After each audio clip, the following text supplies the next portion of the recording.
Warren is not the only one who's very concerned about the diversity of the lineup. And MSNBC's Joy Reid says having the wrong sex and skin color is a disqualifier, potentially. Watch this.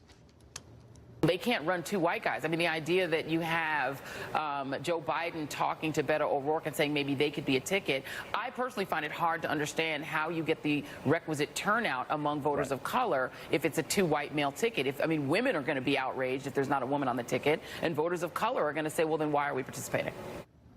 Oh, the diversity politics cul-de-sac. We have reached it. This is how you know God has a sense of humor, when he makes Joe Biden #1 in the hearts of the diversity party. It's hilarious. Mark Stein. Laugh along.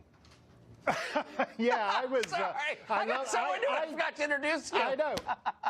I loved what Elizabeth Warren said in her speech the other night. She said she told this black audience, "I'm not a person of color, and I haven't lived your life." In fact, she did live their life. She allowed herself to be presented as Harvard Law School's first woman of color for year after year after year, and presumably there's a real woman of color who could have been Harvard Law School's first woman. But that's what's so beautiful about it. I always say, you know, Elizabeth Warren is the whitest white since Frosty the Snowman fell in a vat of whiteout. And if she can be Harvard Law School's first woman of color, Joe Biden is enough of a woman of color by those diversity standards. So Joy Reid needn't worry because Beto O'Rourke is the first Muslima transgender nominee for the Democrat Party, and Joe Biden is the first woman of color. All things are possible. Well, but is Beto O'Rourke, does he qualify as a white man?